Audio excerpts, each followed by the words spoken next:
Good morning, good afternoon, good evening, wherever you all are, and welcome to this roundtable discussion of transhumanism in literature.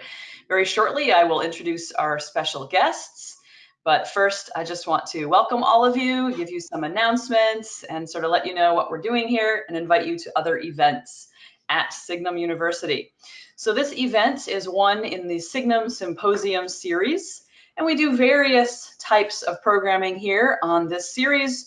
We bring in our faculty at Signum to interview them about their research. We have thesis theater events where our graduating MA candidates talk about their research and their recent thesis work. We bring in special guests to talk about their publications. And then we have these exciting roundtable events, either about specific works of literature or film, or about larger ideas like we have today. So we welcome you to this event, and we invite you to check out Signum U to see what other events we have coming up. Right now, here are a few specific events that I want to invite you to, some online and some in person. Online, we have the newly started Mythgard Movie Club, and the next film they'll be discussing is Alien, and they're talking about that on May 3rd. So anyone is invited to join Kat and Curtis and other guests online to discuss Alien. And immediately tonight, the Mythgard Movie Club is talking about A Wrinkle in Time, which is great because that film has just been released. There's also been a forum discussion that we've been hosting about the book, Wrinkle in Time. So if any of you are fans of the book or fans or not of the film, then join that discussion.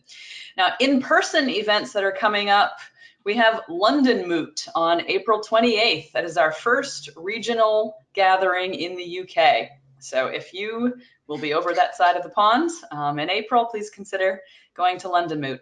And then our big national conference, Myth Moot 5, is coming up in June. That's June 21st through 24th in Virginia. So I hope that any of you here today or who are listening to this recording can join some of these events live in person or online, or at least watch them later. Of course, we have our ongoing regular series like the Silmarillion Film Project and Exploring Lord of the Rings Online, and also check out Mythgard Academy classes. Now, if you're here today or watching this on YouTube later, I would love to encourage you to make a donation to help continue this series, to help making it possible. So you can go to signumuniversity.org/donate, and we would really appreciate that. Okay, now let me introduce our special guests. Oh, actually, before I do that, I have a question for you, for the audience. Let me give you this warm-up question, and then you can type your answers to it while I introduce our guests. So my question I've stolen from Signum faculty member Brenton Dickinson, who is here lurking in the webinar today. The question is, are you techno-pessimistic or futuro-optimistic? So thinking about where technology is right now and the trajectories of where you see technological development in the near future or the far future, are you optimistic or pessimistic about that? So go ahead and type in your answer. Like, are you looking forward to getting the internet installed in your brain and getting extra limbs that you can add at will? Or are you afraid of AI taking over the world and wiping out humanity? So go ahead and type in those answers while I introduce our special guests. James Hughes is a bioethicist and sociologist who serves as the executive director of the Institute for Ethics and Emerging Technologies, which I really hope to ask him about some today. And he's also the associate provost for institutional research, assessment, and planning for the University of Massachusetts, Boston. So welcome very much, Dr. Hughes. Glad to be here. Glad to have you. Ted Peters teaches systematic theology at the Graduate Theological Union in Berkeley, California. He co-edits the journal Theology and Science at the Center for Theology and the Natural Sciences. Along with two colleagues, he's editing a new book, Religious Transhumanism and Its Critics. Soon to be published is his fiction thriller with a transhumanist plot, Cyrus 12, with Apocryphal Press, my own publisher as well. Check out his website, tedstimelytake.com. So welcome, Dr. Peters. And Yannick Imbert is professor of apologetics at Faculté Jean Calvin in France. His main interest is in the intersection of faith and society. He completed his Ph.D. on J.R.R. Tolkien's view of imagination and has written several articles on Tolkien, including, I might add, a chapter in the book that I edited, The Inklings in King Arthur. He has a long interest in transhumanism, particularly from a theological perspective. So welcome, Dr. Imbert. Good to be here. So we've gotten some responses. We've got techno-pessimistic, a little, not optimistic, but hopeful, optimistic. Richard Rowland says, speaking as someone who works in the field of technology, pretty pessimistic. Some say optimistic, not concerned about AI, but I do have some concerns about becoming cyborgs, but also some excitement, says Elizabeth Hart. So we have a variety of responses, optimistic, pessimistic. Kate is all for nanobots traveling through my newly discovered cancer cells, but I don't want extra body parts. So the first question I'm going to ask each of you gentlemen is basically, where do these responses fit into transhumanism? So give me just like a one sentence. What is transhumanism? James, I'll start with you. What is transhumanism? Well, I think the short answer is that it's ancient religious aspirations for greater wisdom, longevity, health, and superpowers of various kinds that used to be accomplished or attempted to be accomplished through magical means that have been translated through the Enlightenment. And now we aspire to accomplish these things through technological and scientific means. Okay. All right. Very clearly said. Thank you. Yannick, how would you define it? I would say somewhat the same direction. Transhumanism would be the position, the cultural philosophy that puts a moral obligation on all of us, or most of us, to do everything in our power, including mostly technological means, to improve and enhance the human life. Okay, improve and enhance human life. Excellent. Ted, would you agree, or do you have a different definition? I am a future optimist. Let me get that one in. Transhumanism is a movement involving primarily technophiles, people who are just fascinated with computers and artificial intelligence and things of that particular nature. And in its most imaginary and extreme form, it sees the end of Homo sapiens as we currently have them and looks forward to a future species that would replace us in the evolutionary story. And this species, post-human species, would be super intelligent, and it could either be embodied in the case of radical life extension or disembodied in the case of cybernetic immortality. So the transhumanists are a group of people with really vivid imaginations. Okay, well said. Oh, there's so many directions we could go from that. Anything any of you want to respond to and what the others said before I ask for some more clarifications? Well, I agree that it's certainly a contemporary movement. The reason I started in history is that I think for this discussion, it's important to acknowledge the kind of proto-transhumanist themes in ancient religious and mythological and literary form. But yes, now it's become a movement of sorts. Well, I would like to concur with Dr. Hughes that transhumanism does have a response to the human sensibility for perfection, for transformation, and things like this, which is distinctively religious. But most transhumanists don't think of themselves that way. They think of themselves as replacing religion with science. So it takes a professor kind of like what we are to analyze transhumanism and to see that religious dimensions, because they don't necessarily advertise that they're religious. Agreed. Right. And I do want to go down that road a little bit, but first let's get a couple other terms defined and a couple of other distinctions made, so we have that all laid out there. So Ted, you use another related word, posthumanism. So what is posthumanism, and is it the same as transhumanism, or is it something different but complementary?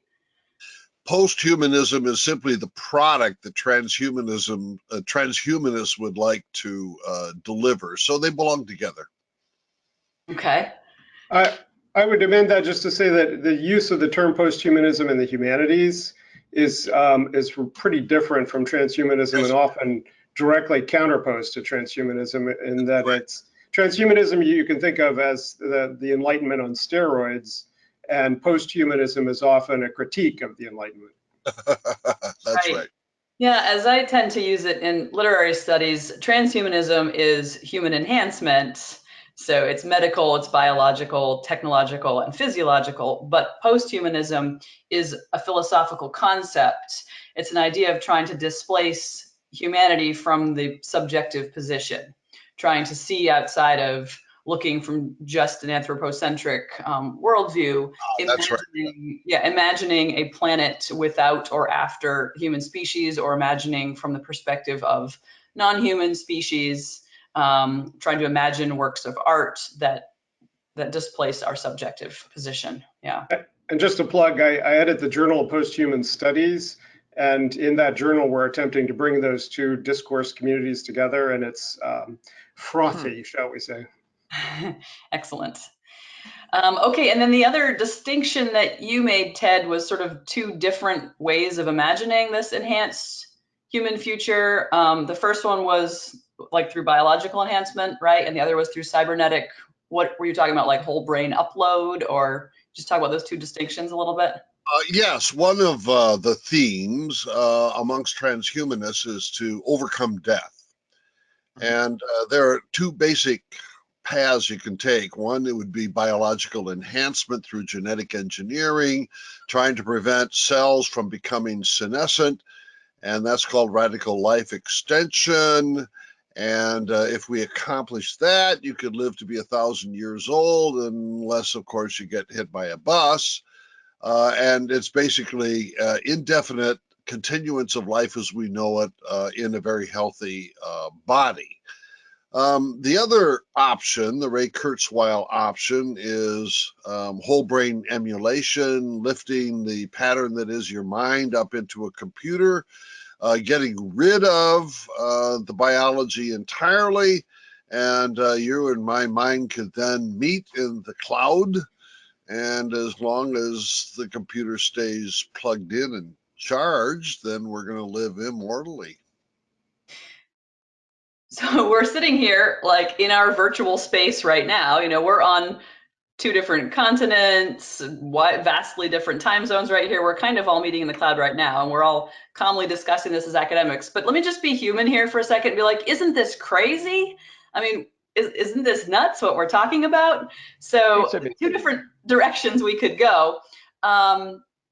Let's go the sort of ethical direction first, and then the pragmatic one. So the first, would it be good? Would it be desirable? And then secondly, would it be possible? And then, yeah, we have to get to literature after that. So don't worry, audience. We know it's supposed to be about literature, and feel free to send in your questions. But so first of all, like the ethical question, why would we want radical life extension? Why should we want to live for 1,000 years? Or why should we want to upload our consciousness code to the cloud?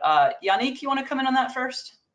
Sure. Well, I'm a bit of two minds on both questions, the ethical and pragmatic. Yeah, on the face of it, there's ethically, you can't really be against improving human life.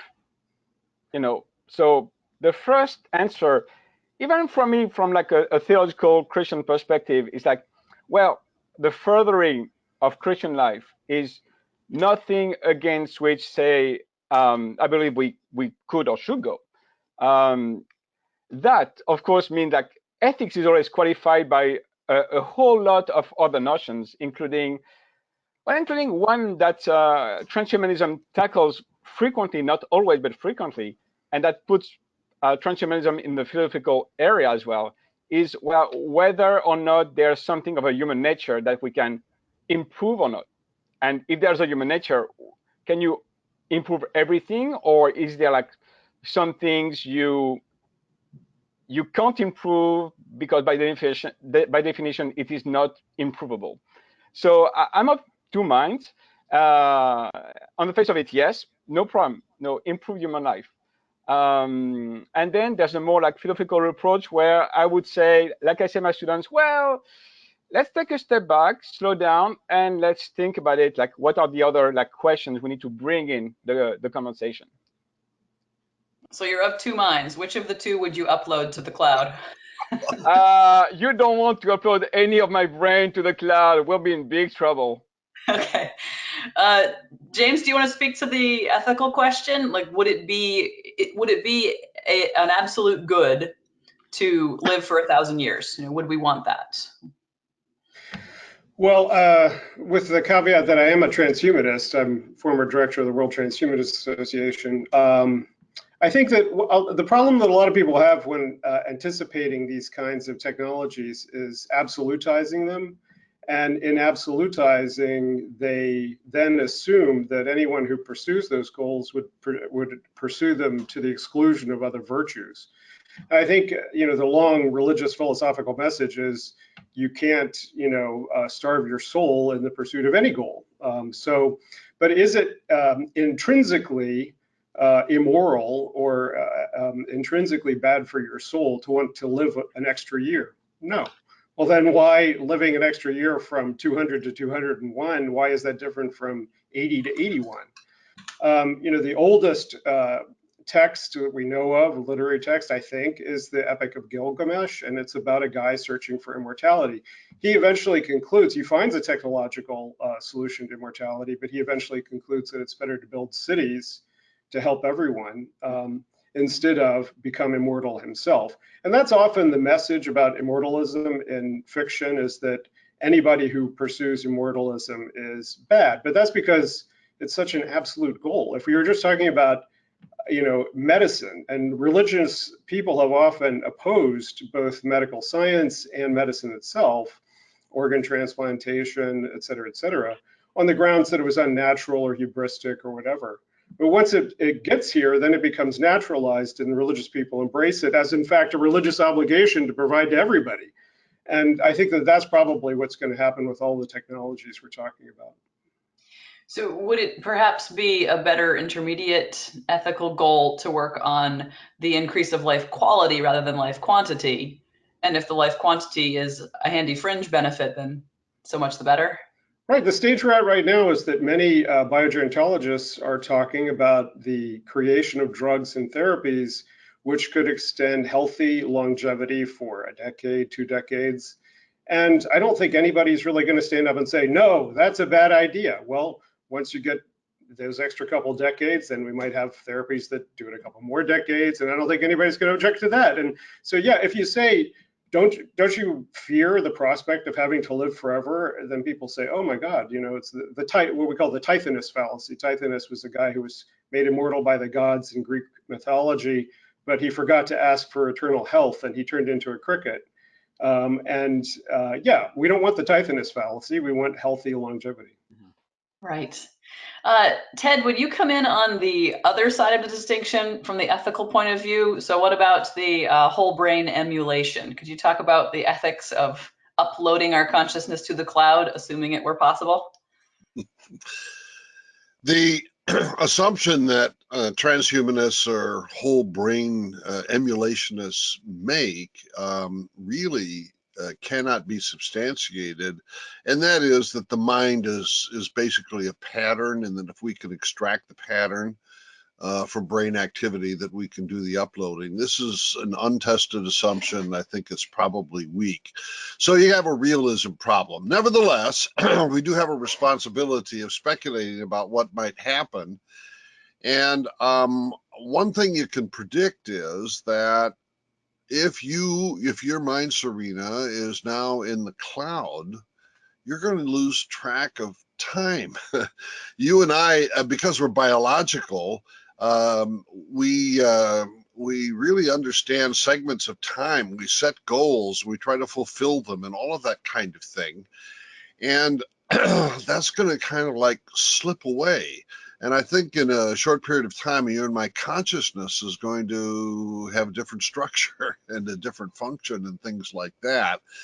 So it's hard to know what moral thinking will be like in a disembodied state, because you don't have that sense of temporal urgency. Of course, your ethical question might be, should we do it if we could do it? And let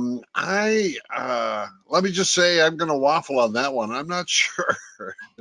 I mean, of course we would if we could. That's what humans do. Well, As we'd certainly, somebody would volunteer to do the experiment. I'm quite confident of that. And maybe the good idea would be to have a few people do it and then call back to us and tell us, hey, this was a great idea. No, this was a terrible idea. I think I'd kind of like to wait and hear those testimonies. Mhm. But then there's always the difficulty of such technology falling into the wrong hands, being weaponized at worst or elite at best. That's a major issue, and I don't know if Yannick would agree with me or not, but the reason I'm a futuro optimist is that I do think that technology can do wonderful things in terms of improving the human situation. But curiously, every advance in technology is a new advance opportunity for sin. Not just the advertising, but the sleazy gimmicks to steal our money day after day on cell phones and on my computer, etc. So if a transhumanist were to announce a real achievement in the advance of technology, there's going to be some cruddy person who's going to use it as in terms of a scheme to milk you and me for money. And we just have to anticipate that.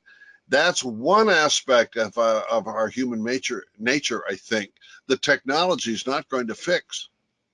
Yeah, our attendee who previously mentioned that he works in the tech field sent in a concern, basically just what you're saying. Like, we've got all these best and brightest minds in the field of technology, and what are they spending their time and energy and money working on? How to get us the best cell phone advertising in order to target us, to get our money. So he's not particularly optimistic about would we do the greatest things with these technologies were they available.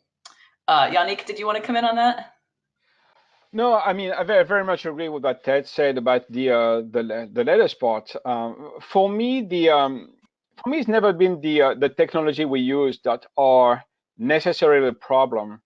And I'm very much with a French thinker everybody might know, Jacques Ellul, who wrote a lot on technology, but he was not against technology himself, but it's the environment, the global atmosphere that certain technology can create, that's the problem. And I very much agree. In a way, for me as a Christian theologian, it's not first about the technology. It's first about how I, as a human being, limited, I will affect the world around me through the issues of technology. And I'm not using technology the way I should, and so I have negative impact. And it's not the place of technology itself. It's a thing we use. Even in AI, it's an AI at first, unless it becomes really conscious, and that leads us to like a whole field of like sci-fi writing or transhumanist writing too.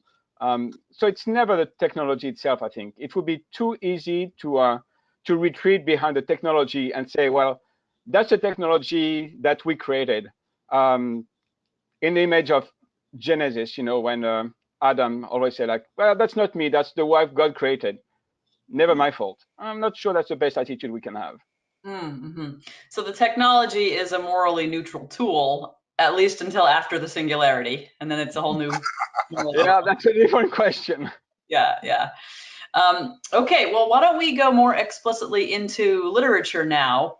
So James, you've already brought us there. You've already mentioned a few works, Epic of Gilgamesh. Lurking behind our conversation has been Gulliver's Travels and the Struldbrugs, who also, are the immortals who forgot to ask for health as well, and they're just shriveled down to this little dusty creatures who are miserable and wish to die and cannot. So 2 questions. One is, what do we mean when we say transhumanism in literature? Does it have to be intentional? Is the author, writing with these technologies in mind, or can we legitimately?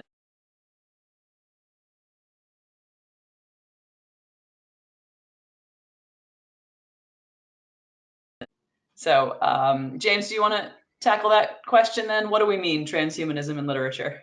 Sure. Well, I think there is a big decision to be made there about whether you restrict it to technological means or not.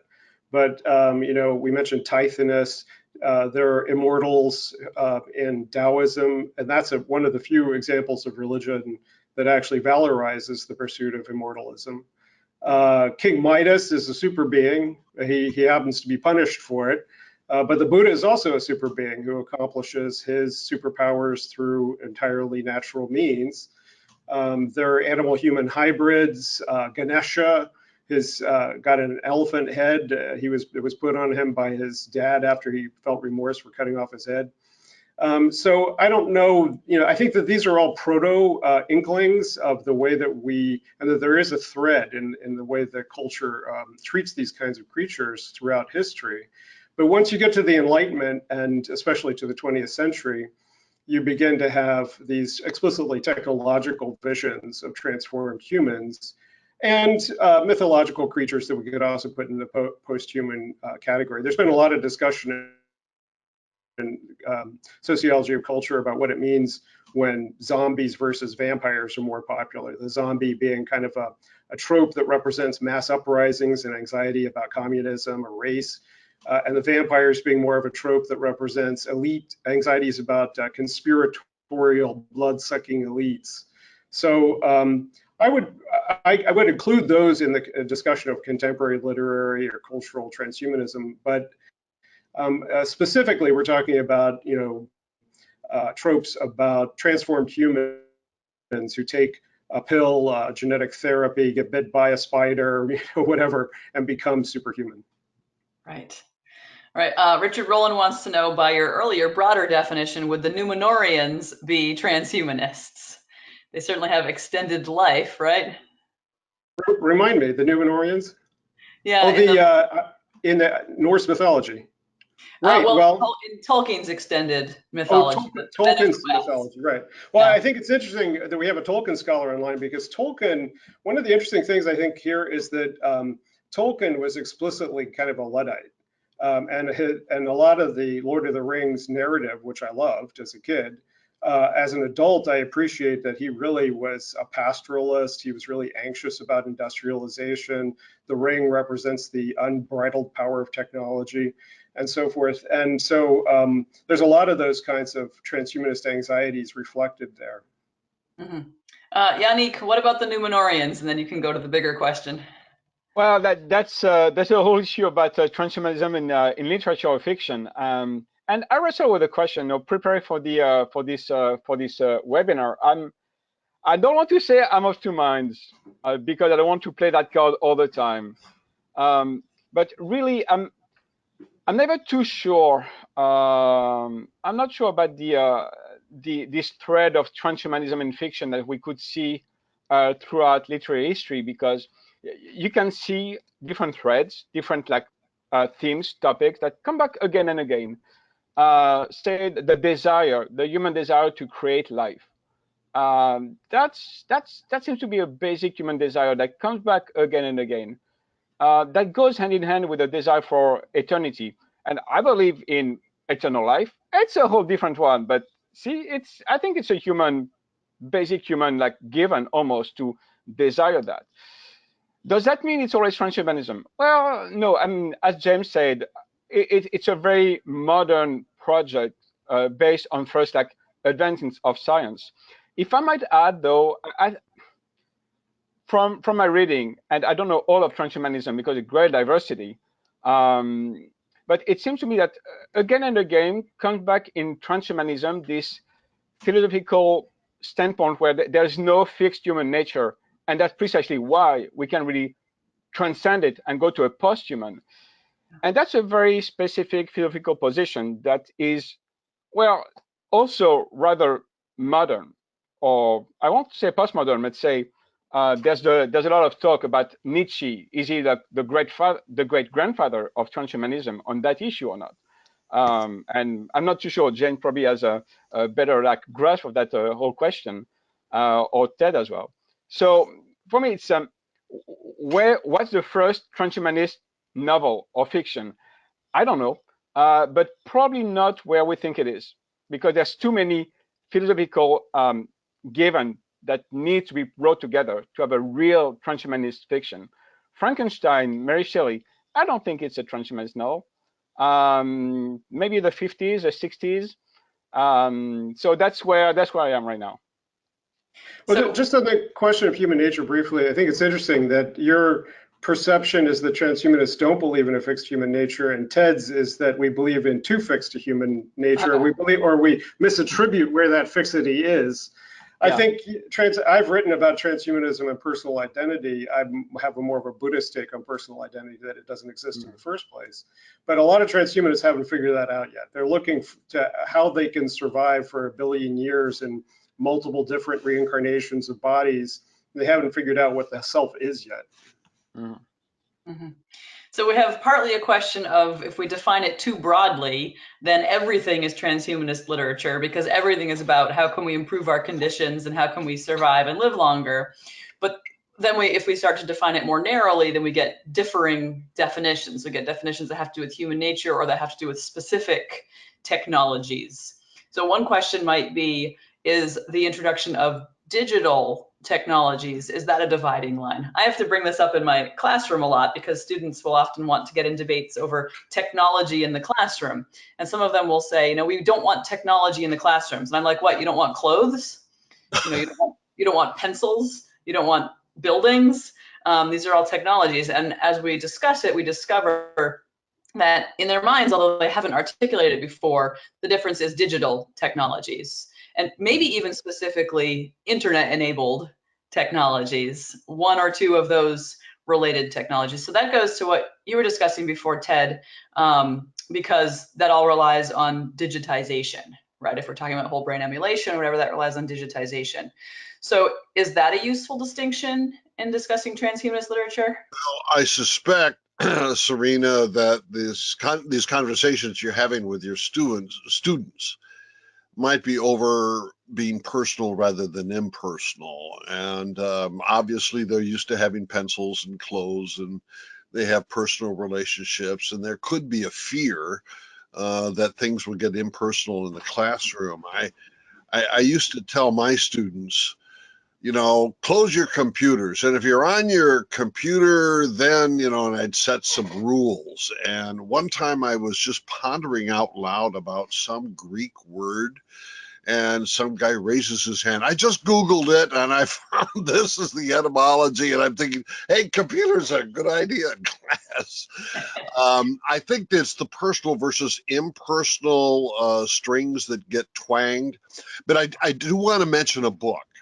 You all are dealing with the subtleties and reading between the lines. I've got a book that there are no lines to read between. Dan Brown's book on origin. And it's really a transhumanist book because one of the key characters, the antagonist, is a transhumanist. And here's the theme of the book, Origin by Dan Brown now. I believe, says Mr. Kirsch, we are on the brink of an enlightened new era, a world where religion finally departs and science reigns. So Mr. Brown, the author, thinks there's a war going on between science and religion without having noticed that almost all religious people absolutely love science. And yet somehow or other, he wants to get rid of religion, replace it with science. What kind of science is he going to replace it with? Well, transhumanism. That's kind of the thesis of the book. So there's nothing subtle here, but it's really a piece of propaganda for getting rid of the religion that is archaic, and we should evolve beyond it, and then we should embrace this post-human existence. And it's a very popular book. I just wonder if very many of the readers really like what Dan Brown's message is. If I could just jump in, I agree that Dan Brown is a propagandist, if that was your point. I think that there's a periodicity to the technological manifestations of transhumanism in fiction, in that after Darwin, the principal manifestations were evolutionary or biological. And you could think of H.G. Wells' Time Machine about Eloys and Morlocks, where he was kind of riffing on what would happen if the classes evolved into two different species. Brave New World, where he's kind of riffing about, he was actually in dialogue with early 20th century transhumanists in England. Julius Huxley, his brother, Aldous Huxley's brother Julius Huxley, was the founder of the term transhumanism. And Brave New World was an explicit critique of some of the early transhumanist themes in the 20th century in England. Olaf Stapleton is actually one of the first writers who has a relatively positive, although it's just kind of like a travelogue of the future history of all the different kinds of humans that could evolve in the future. We become giant brains, we become giant blobs of protoplasm and things like that. But it's not judgmental. It doesn't say that any of it's bad. It's just a natural process for humanity to evolve. But once you get past World War II, then you have these giant computers and people start to think about, well, and you have that posthumanism in the sense of the disembodied self and the self being able to transmit and be recorded and things like that. And so then the idea of digital immortality becomes more common, although you still see many other kinds of human transformation in transhumanist fiction. Yeah, oh, well said. Richard asked a question that goes right into what you were discussing right there with the periodicity, with the earlier time. He says, what about the eugenics movements in literature of the 19th and 20th centuries? Are those arguably transhumanist efforts to improve human life? We don't like to own them anymore, but they certainly had those aspirations, yeah. Yeah. Mm-hmm. Kate asked made a really good comment that got to the heart of, I think, what you were saying, Ted. She says the interesting problem for her is, how do we become trans or post-human if we don't yet fully understand or agree on what it means to be human? Which I think is where the value of literature lies. One aspect of defining the human is actually a moral one, and that is our belief in the modern world that each individual human person has dignity, to be treated as a moral end and not as a means to something else. And what happens, say, when you're on the brink of genocide or these crimes against humanity, is that the victims of the genocide get defined as something less than human. You know, they're in the case of the Rwanda genocide, the victims were described as vermin, not human. So human is as much a moral category as it is biological or even historical. The transhumanists, for the most part, don't do enough philosophy to kind of like give me an answer to what it means to be human that I can have some confidence in. The risk of post-human in the transhumanist sense is what's going to happen to this doctrine of human dignity? Where's it going to go? I don't know. Maybe James wants to speak to that, and maybe you've got a good answer, James, but it's an answer that I keep looking for and haven't found to my satisfaction yet. Well, just to agree with you that there's no discussion of defining the human that I've ever found compelling. You know, everybody outside of Africa is interbred with Neanderthals to a greater or lesser extent. So does that make us more or less human? We don't know if humans started 50,000 years ago or 2 million years ago. We don't know what kind of technological change to human species would cause us all to say, oh, now I'm not a human anymore. Does it, you know, if you have an artificial pacemaker implanted, are you not human anymore? If I wear glasses, am I not human anymore? If I'm a conjoined twin, am I not human anymore?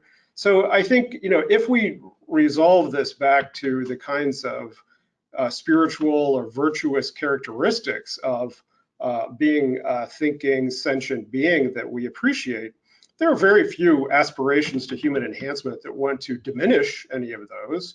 People may assume that becoming immortal would cause you to become a heartless technocrat of some kind, but I don't see any reason why it necessarily does. So I think that that's really where the nub of the argument is.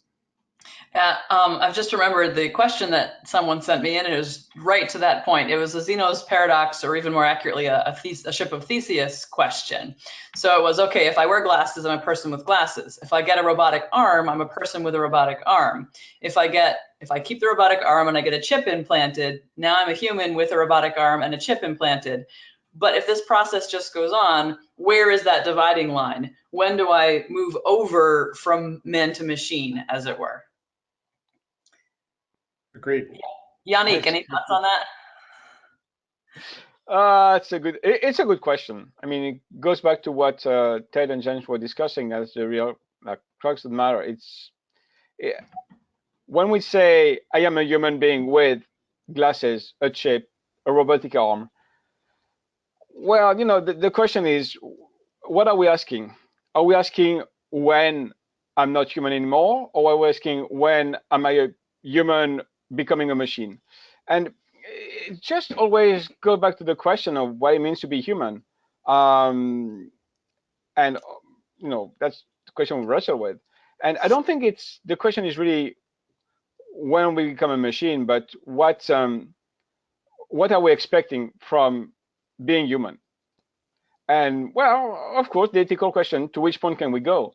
I don't have really an answer for our attendee here. I wrestle with that. I have students, so in a theological setting, and I ask them, what do you do? Imagine we are 70 years from now, and I train, like, say, pastors, ministers, and say, well, imaginative theology. Suddenly, someone comes with no human parts, just an android, cyborg, and just ask to be baptized. So, do you ask, like, how many % of technology he has? Do you check if just to make sure he has a human brain, at least a human brain? It's difficult for me. The whole question is about human nature, and it's difficult even for the theologian, because even the Bible itself doesn't tell you what it totally means. It's not in the brain. It's not in the heart. It's much more complicated than that. So I don't think this issue, even for me, is easily solved. And I would be cautious with someone, transhumanist, atheist, Christian, who'd have the quick and absolute answer. I think it's a question we need to wrestle with, at the So minimum. even as a Christian theologian, the answer is not as simple as it's someone who has a soul, because that's not something that you can either measure or quantify or identify either. Yeah, no, I don't think. I mean, the soul is not a material thing. So you can't have someone and say, well, oh, he has a soul because it's here or here. That was a big debate in the at the end of the medieval age. The Valladolid controversy was about whether, well, Indians would add a soul or not. And well, of course, one of the Jesuit theologians answered that they have a soul, so they can't be slaves. But then the Africans get slavery instead of the Indians. So the answer was not really complete. But I don't believe the answer is as clear and easy. I believe that the issue of the soul, for me as a Christian theologian, is crucial. But what is it? Can an android, can a machine have a soul? Right. I don't know yet. I have my ideas, but I just want to give a shout out to Ted's article, The Soul of Transhumanism, which I think is the best thing I've ever read on this. He contrasts half a dozen Christian theological views of the soul with what transhumanists apparently believe, and shows the contrasts and similarities in some cases. Brilliant, yeah. Brilliant. And again, from a literary post-humanist point of view, if we're looking from the perspective of speciesism, if we're looking at, do other animal species have, for instance, language? Do they have something that perhaps could be identified as consciousness, which we also have not satisfactorily defined? Well, then, if you brought in a Christian theological perspective into that post-humanist point of view, would you say that other species also have souls, and that would further complicate these definitions you're trying to make? Let me just call on the audience for a moment. We're going to start moving into the last sort of quarter of the discussion. So everyone who's attending here, I would love to hear more from you right now. If you've got a question, if you have a concern with something that was said or something resonated, type that up now. But also give us some more literary examples, audience. Send in the title of a book, a story, a poem, or even a film or some other cultural product that you think might be transhumanist, and we'll end this discussion sort of more textually grounded than we've been, since that's what we like to do here at Signum. And while those questions are coming in, have I missed sort of a big concept that any of you gentlemen wanted to bring in? Ted? I would like to add one, and that is what the theologian calls eschatology, or the utopian product. If I can go back to Dan Brown's Origin book, and we'll see an example of it here. Will technology save us from everything? So here's a speech. The future, where environmental technologies provided billions of people with drinking water, nutritious food, and access to clean energy. Look at the wonderful things technology is going to do for us. A future where diseases like Edmund's, he's the antagonist, Edmund's cancer were eradicated thanks to genomic medicine. A future where the awesome power of the internet was finally harnessed for education, even in the most remote corners of the world. A future where assembly line robotics would free workers from mind-numbing jobs so that they could pursue more revealing fields that would open up in areas not yet imagined. And here's the last sentence. And above all, a future in which breakthrough technologies began creating such an abundance of humankind's critical resources that warring over them would no longer be necessary. So technology and transhumanism is going to put an end to war, as well as provide us with enough food to eat. I mean, I love this vision, but as Yannick has suggested, technology all by itself can't get us there. Something about human nature that's always going to give us a flat tire just before we get to that destination. And if I would ask anything of my transhumanist friends, I'd say, reflect on this a little bit more. Well, I would just point out that that passage could have been written by a French revolutionary. Those are aspirations of the Enlightenment for the last 200 years, no matter what they call themselves. And everyone in cultural history is very cognizant of the fact that Enlightenment visions of a utopian future are basically transmutations of Christian eschatological visions. And I think we should embrace that continuity and recognize it, and it has important implications. But I don't think it necessarily casts any aspersion on the aspiration for a better society. I mean, since human beings were able to imagine things being different, they have imagined better health, longer lives, no war, no hunger, and those are the aspirations that drive human progress. So I don't see why it's of any consequence or concern that transhumanists are saying, hey, why don't we do this with reason and science instead of magic and prayer? Yeah, you started out this webinar, James, with mentioning magic, and I'm studying magic in my dissertation. I'm looking at playwrights who were practicing magicians in the 20th century in the high occult secret societies, and I'm looking at how the rituals they were practicing influenced their playwriting. But to connect it back to the transhumanist question, I've been trying to work on redefining magic, because most theorists just talk about it as a desire to control nature.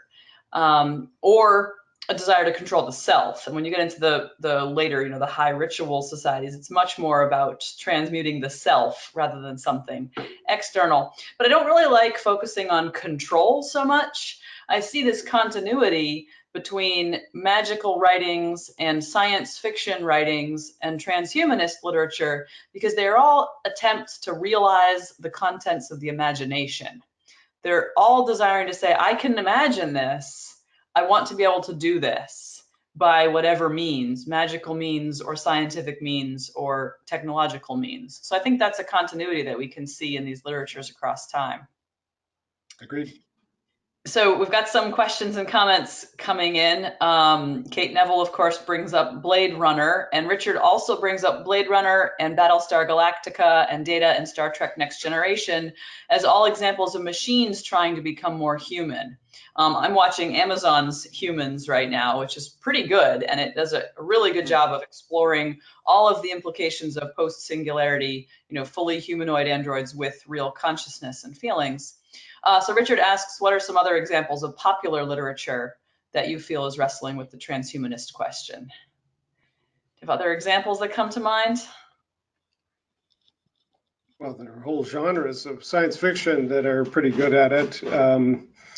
You know, I like Cory Doctorow's stuff. Yeah, there's all kinds of folks in science fiction. Reynolds, his post-humanist future, he tries to grapple explicitly with some of the political questions about how you have a democracy in a future with radically different enabled beings. And I think that's one of the most pressing questions. Yeah. Well, I think in movies we've got Her and we've got Transcendence. In the case of Her, it's how personal can life in a machine be. In the case of Transcendence, it's megalomania. Once you get this technological power, you can destroy and take advantage of and rule over perennial human problem. Yeah. Kate Neville mentions she's reading Accelerando, which is entirely about uploaded humanity. Isn't Altered Carbon also another investment? Richard Morgan's Altered Carbon, which was just adapted by Netflix.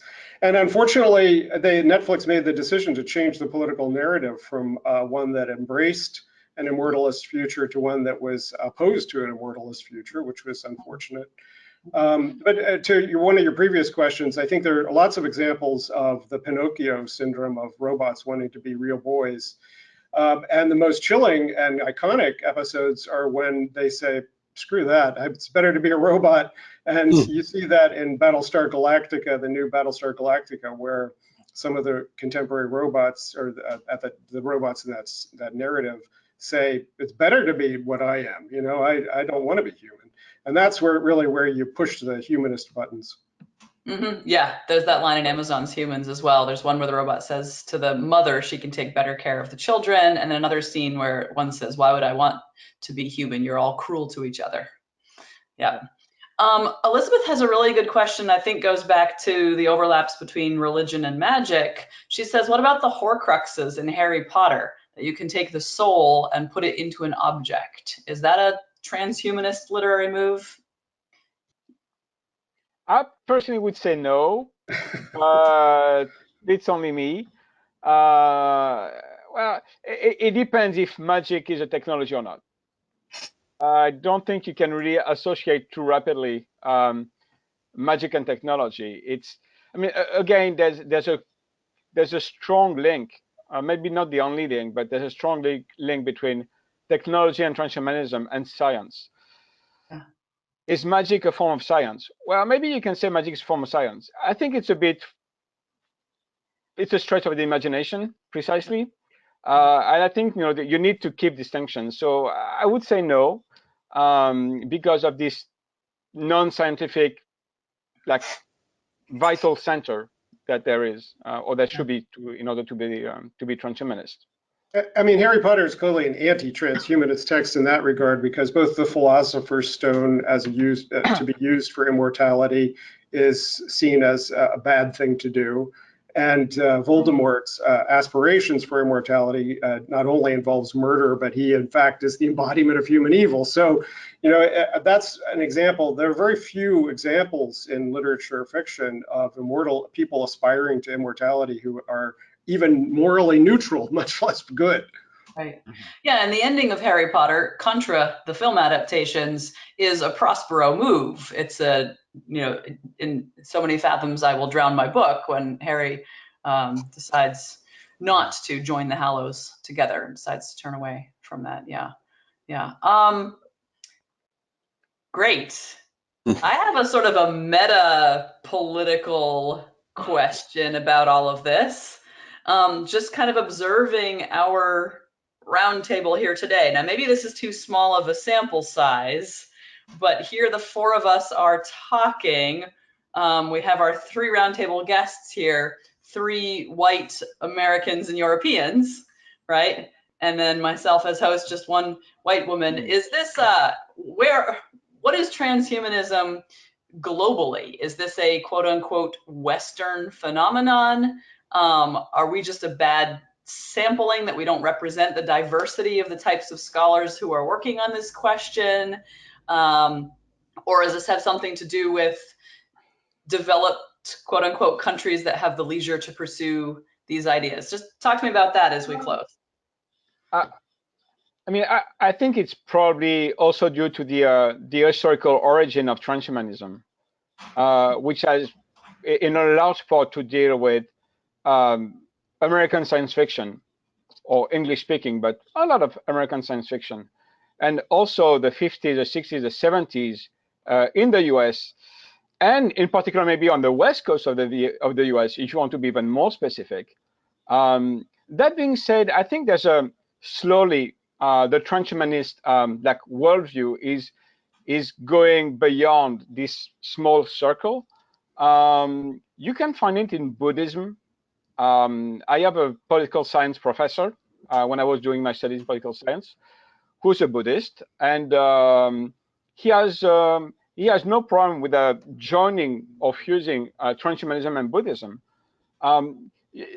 Some people see some transhumanist theme in Octavia Butler's writing, which probably, arguably, she's one of the greatest African-American sci-fi writer or fantasy writer. So I think it's slowly going beyond this small circle, but this small circle is not it's not ethnic first. It's an historical data. Mm-hmm. Kate mentioned Octavia Butler in a comment almost the exact same moment you said her name. That was great. Yeah. Ted, any thoughts on that question? When I hang around with transhumanists, and they do invite me to their barbecues, I did notice, especially as the movement was getting going, they tended to be young white males who absolutely loved computers and had great imaginations, etc. And I don't think there's anything wrong with that. I have met East Asians very interested, but they also happen to be very computer savvy. So I have been asking African Americans, and in some cases women, are your sensibilities attuned to the kind of mindset of transhumanism? If transhumanism were to elect a president and national policies would be formulated accordingly, who would get left out? Who would get marginalized? Are you worried that if we have uploads into computers and are living in the cloud, that the race issue will go away? Or will some new form of discrimination and injustice arise? Let me just say I'm in the job right now of soliciting perspectives on that, just to try to get a grip. Not that the transhumanists have sought to be elitists in any ideological way, but de facto they've got to be elitists because their highest value is intelligence, even super intelligence. And, you know, that was a big value that drove the eugenics movement a century ago. So these things just need to be thought about, the multiple perspectives, I think. Yeah. James? Well, I think insofar as transhumanism is the manifestation of the Enlightenment applied to technology, in modern technology, then you have to kind of map this onto the world and say that everyone, and recognize that everyone from India to Japan basically is far more techno-optimistic than people in Europe and the West because of the Christian and monotheistic heritage. If you ask Indians, Chinese, Koreans, do you think it's okay to genetically engineer your kids? You know, it's 80% say yes. You don't get that in the West. And so what they really need from the Enlightenment is some of the political elements. They need the individual rights and the democracy and those other elements. They've already got the technophilia and the utopian technological aspirations down. But as a consequence, they don't see much use for transhumanism as it's currently constituted. As to race, I have a lot of hopes for Afrofuturism. The Black Panther movie is now the top grossing movie in the world. Black Panther himself is a post-human of sorts, and Wakanda is a kind of techno-utopia of sorts. And if this becomes a more prevalent meme in the Black community, I could see a new form of Afrofuturist transhumanism emerging. We do have an enormous gender problem. Transhumanists tend to be about 3/4 male. I think that's principally because all ideological movements are about 3/4 male, because men want to measure their members in ideological disputation, and women don't feel that same compulsion. Women get attracted to movements that are actually about accomplishing something real in the world for real people. And so I think as transhumanism becomes more about the fights for stem cell research, or the fights for actually curing Alzheimer's, or whatever it is, and then it probably won't be called transhumanism anymore, but as it becomes something real, more women will be attracted. Well said, and thank you for bringing in Black Panther, because that's where I wanted to close. And Kate had just typed that she thinks that Black Panther's sister, Shuri, may inspire a new generation of minorities. And a beautiful, beautiful movie that, yes, has a transhumanist vision, an Afrofuturist vision, but just a really beautiful human vision, I think, of a lot of these things united, of technology and gender equality and social justice really united in just a beautiful and lively and well-made movie. So if any of you haven't seen it yet, go and see it. Well, thank you very, very much to all of you special guests for being here. Thank you to our live attendees and to everyone who watches this later. If anyone wants to continue the conversation on social media, that would be great. We could set up a discussion forum. You can always put comments on the YouTube videos or anywhere else. So follow us on your favorite social media platforms. And thank you again very much, James, Ted, Yannick. We really appreciate the time that you've given us. See you in the cloud. All right, see you in the cloud. All right, goodbye all. Bye. Bye. If you enjoyed this seminar, please consider making a small donation to Signum University. Your gift will help us continue to make the seminar series and other great content available for free to the public. Just go to signumuniversity.org/fund/donate/seminars. Thanks!